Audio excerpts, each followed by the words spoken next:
Hi hello brother, ಏನು ನಿಮ್ಮ ಹೆಸರು? ನನ್ನ ಹೆಸರು ಪ್ರಜ್ವಲ್ ಕುಮಾರ್. ಯಾವ್ದು ಸಬ್ಜೆಕ್ಟ್ ಇತ್ತು ಇವತ್ತು ಎಕ್ಸಾಮು? ಇವತ್ತು ಕನ್ನಡ ಇತ್ತು ಫಸ್ಟ್ ಲ್ಯಾಂಗ್ವೇಜ್. ಓಕೆ, ಎಷ್ಟು ಮಾರ್ಕ್ಸಿಗೆ ಬರ್ದಿದ್ದೀರಾ? ಪೂರ್ತಿ 100 ಮಾರ್ಕ್ಸಿಗೆ ಬರೆದಿದ್ದೀವಿ. ಯಾವ್ಯಾವ ಟಫ್ ಇದ್ದು, ಯಾವ್ಯಾವ ಈಸಿ ಇದ್ದು?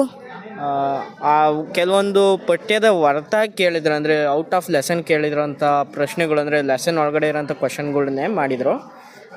ಅವುಗಳು ಒಂದು ಸ್ವಲ್ಪ ಟಫ್ ಅನಿಸಿದ್ವು, ಆದರೆ ಲೆಸನ್ ಓದ್ಕೊಂಡು ಹೋಗೋದಕ್ಕೆ ಸ್ವಲ್ಪ ಈಸಿ ಆಯಿತು. ಮಿಕ್ಕಿದಂಗೆ ಈಸಿನೇ ಇತ್ತು, ಅಂದರೆ ಒಂಥರ ಮೀಡಿಯಮ್ ಇತ್ತು, ಈಸಿ ಎರಡು ಅಲ್ಲ ಆ ಥರ. ಈ ಥರ ಪ್ರಿಪ್ರೇಟ್ರಿ ಎಕ್ಸಾಮ್ ಮಾಡೋದ್ರಿಂದ ನಿಮಗೆ ಏನು ಹೆಲ್ಪು?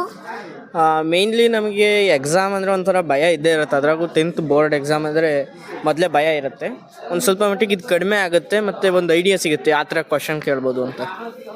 ನಮ್ಗೆ ಈ ರೀತಿ ಪ್ರಿಪ್ರೇಟ್ರಿ ಪ್ರಾಕ್ಟೀಸ್ ಪೇಪರ್ ಮಾಡೋದ್ರಿಂದ ನಮ್ಮ ಫೈನಲ್ ಎಕ್ಸಾಮ್ಗೆ ಈಸಿ ಆಗುತ್ತೆ. ಯಾವುದೇ ಭಯ ಇರಲ್ಲ, ಯಾವುದೇ ಅಂಜಿಕೆ ಇರಲ್ಲ, ಈಸಿಯಾಗಿ ಬರಿಬೋದು.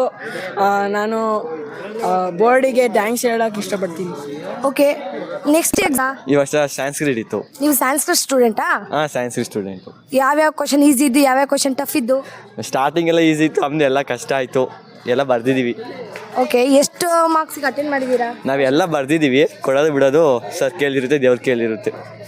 ನಾಳೆ ಯಾವುದಿದೆ ಅಂತ ಯಾವುದು ಅನ್ನಿಸ್ಲಿಲ್ಲ, ಎಲ್ಲವೂ ಈಸಿ ಇದ್ದು. ಬರೆದೆ, ಎಲ್ಲವನ್ನೂ ಬರೆದಿದೆ, ಎಲ್ಲವೂ ಈಸಿ ಇತ್ತು. ಎಷ್ಟು ಕ್ವಶನ್ಸ್ ಅಟೆಂಡ್ ಮಾಡಿದ್ದೀರಾ? ಒಂದು ಕ್ವಶನ್ ಬಿಟ್ಟು ಇನ್ನೆಲ್ಲದನ್ನು ಅಟೆಂಡ್ ಮಾಡಿದ್ದೀನಿ. ಎಲ್ಲ ಕ್ವಶನ್ಸು ಈಸಿ ಇದ್ವು. ಅದರಲ್ಲಿ ಒಂದು 2 ಕ್ವಶನ್ ಏನೋ ನಾನು ಓದಿರಲಿಲ್ಲ, 1 ಮಾರ್ಕ್ಸ್ ನಾವು ಅದುವ. ಓಕೆ, ನೆಕ್ಸ್ಟ್ ಡೇ ಯಾವತ್ತಿದೆ? Next day Monday maths. Okay, all the best. ನೀಟಾಗಿ ಓದ್ಕೊಂಬರ್ರಿ, ಚೆನ್ನಾಗಿ ಬರೀರಿ. Thank you.